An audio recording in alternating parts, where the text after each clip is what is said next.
Welcome to star dazzle classes. आज हम पढ़ेंगे 10th क्लास की जो साइंस है उसका फिफ्थ चैप्टर चल रहा था आपने, उसके अंदर हम बात करेंगे आज साबुन और अपमार्जक।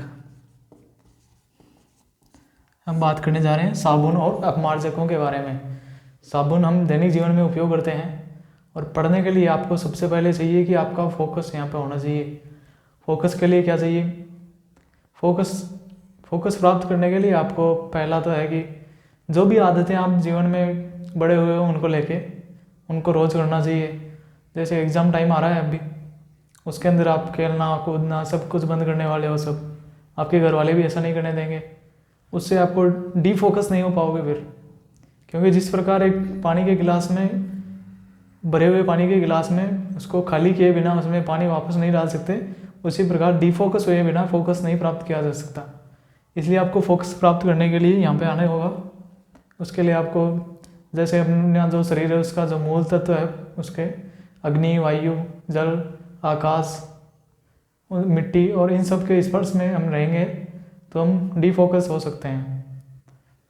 और दूसरा था कि अपना हंसते हुए इसको चैप्टर को पढ़ते हैं आज, हंसते मुस्कुराते हुए रहिए। तो पहला है अपने साबुन। साबुन क्या होता है इसके बारे में? साबुन होता है उच्च वसा वाले जो अम्ल होते हैं, जैसे अम्ल है स्टेरिक अम्ल, स्टेरिक हो गया, पोमिटिक अम्ल हो गया, पोमिटिक के बाद में आता है ओलिक अम्ल। इन अम्लों के जो सोडियम और पोटेशियम लवण होते हैं उनको साबुन कहते हैं। इनके जो सोडियम और पोटेशियम लवण होते हैं उनको साबुन कहते हैं। साबुन के अंदर उच्च हाइड्रोकार्बन श्रृंखला लेते हैं। उच्च हाइड्रोकार्बन श्रृंखला जैसे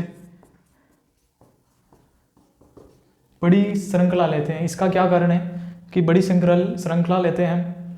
इससे क्या होता है कि जो हाइड्रोकार्बन की बड़ी श्रृंखला होती है वो ही जल में विलय होती है। हाइड्रोकार्बन की जल में विलय है तभी तो फिर सफाई के लिए काम में होगी, उपयोग में होगी, अपने लिए सफाई में इसीलिए उपयोग में होगी। यदि जल में ही नहीं घुलेगी तो फिर अपने जो सफाई के काम में उपयोगी नहीं होगी। इसलिए उच्च हाइड्रोकार्बन श्रृंखला के सोडियम अम्लों जैसे स्टेरिक, पोमिटिक और ओलिक अम्लों के सोडियम एवं पोटेशियम लवण होते हैं। अब बात करेंगे कि इसको कैसे बनाया जाता है, कैसे बनता है साबुन। जो ये अम्ल होते हैं उनकी अभिक्रिया करवाई जाए सोडियम हाइड्रोक्साइड या पोटेशियम हाइड्रोक्साइड, इनसे यदि उनकी अभिक्रिया करवाई जाए जैसे CH2OH, तो इसके अंदर आपको पूछा जा सकता है कि जो साबुन है उसका सह उत्पाद क्या है। साबुन का सह उत्पाद होता है ग्लिसरॉल होता है, ये भी आपके पूछा जा सकता है। अब हम बात करेंगे जो साबुन है वो कैसे सफाई का कार्य करता है। मृदु साबुन होते हैं इसलिए उनका उपयोग शेविंग क्रीम होती है उसमें, शैम्पू में इनका उपयोग होता है। और जो सोडियम साबुन होते हैं इसका हम जो गंदगी को साफ करने के लिए उपयोग में लेते हैं, जिसके क्या है कि जिसके बारे में हम पढ़ रहे हैं अब कि जो साबुन होता है वो कठोर जल में कार्यरत नहीं होता है, मृदु जल में केवल कार्यरत होता है। कठोर जल में कैल्शियम और मैग्नीशियम की अशुद्धियाँ पाई जाती है। जो कठोर जल होता है उसके अंदर कैल्शियम और मैग्नीशियम की अशुद्धियाँ पाई जाती है, जिससे क्या होता है कि जो Na है उसको ये प्रतिस्थापित कर देते हैं और सोडियम साबुन और मैग्नीशियम साबुन बना लेते हैं, जो कि जल के अंदर अविलय होता है। जल के अंदर अविलय होने से क्या होगा, फिर सफाई का कार्य नहीं होगा, इससे रुकावट उत्पन्न होगी। इसके लिए साबुन के उपयोग हम हर जगह पे नहीं कर सकते। जैसे कठोर जल में इसका उपयोग नहीं किया जा सकता। क्यों नहीं किया जा सकता? कारण आपको बताया हुआ है पहले। कैल्शियम और मैग्नीशियम की जो अशुद्धियाँ पाई जाती है उससे कैल्शियम और मैग्नीशियम साबुन बनते हैं और उससे ही क्या है कि फिर ये सफाई के अंदर बाधा डालते हैं। तो व्यापक उपयोग होता है वो होता है अपमार्जक का। बात करेंगे अपमार्जक। अपमार्जक है वो मृदु जल और कठोर जल धोने में कार्यरत होता है। अपमार्जक को इंग्लिश में बोलते हैं डिटर्जेंट शब्द से बना हुआ है ये, जिसका अर्थ होता है टू वाइप क्लीन। जो साफ करने वाले होते हैं उनको अपमार्जक बोलते हैं। सबसे पुराने अपमार्जक होते हैं वो साबुन ही है अपने। अब बात करेंगे अपमार्जक होते क्या हैं। उच्च हाइड्रोकार्बन श्रृंखला युक्त जो अम्ल होते हैं उनके ये उच्च हाइड्रोकार्बन श्रृंखला युक्त जो वो शामिल होते हैं उनके सल्फोनिक और सल्फ्यूरिक अम्ल।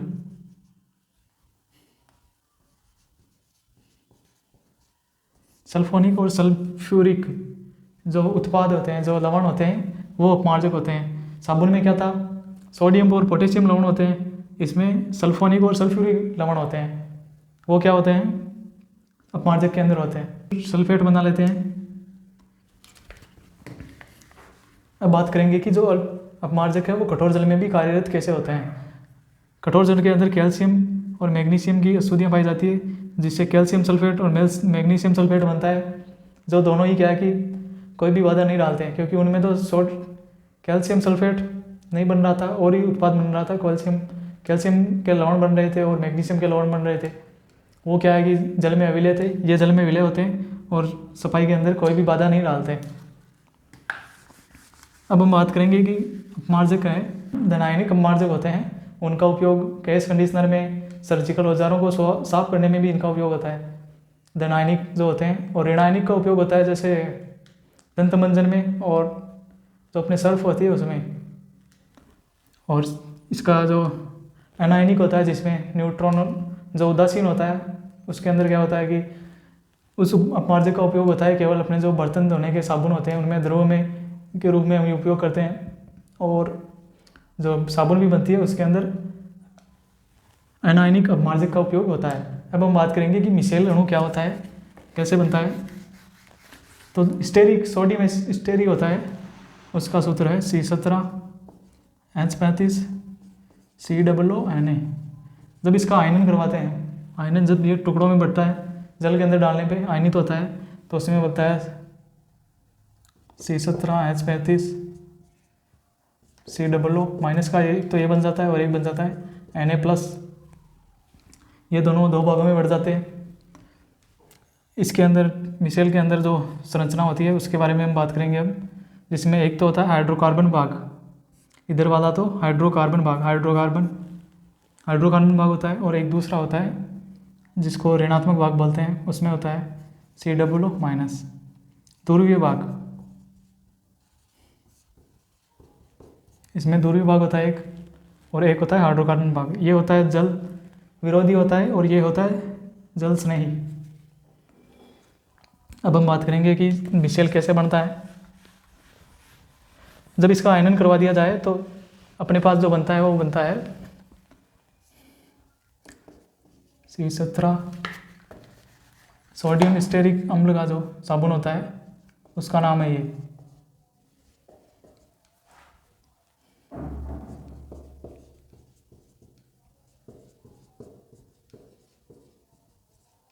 ये बन जाते हैं। एक सिरे पे तो सोडियम, एक पे तो होता है हाइड्रोकार्बन भाग होता है, और दूसरे के ऊपर होता है जो दूरी भाग होता है, वो उस पर होता है COO, जो कि ऋणात्मक भाग होता है। अब हम बात करेंगे कि मिशेल कैसे बनता है। मिशेल कैसे बनता है, इसको ऐसे भी लिख सकते हैं RCOO- प्लस Na। R लिख दिया, इसको R लिख दिया पूरे को, हाइड्रोकार्बन भाग। तो जो मिशेल होता है उसके अंदर एक हाइड्रोकार्बन भाग होता है और दूसरा दूरी भाग होता है। हाइड्रोकार्बन भाग होता है वो जो भी अशुद्धि होती है उसके अंदर चला जाता है। जैसे ये कोई अशुद्धि है यहाँ पे,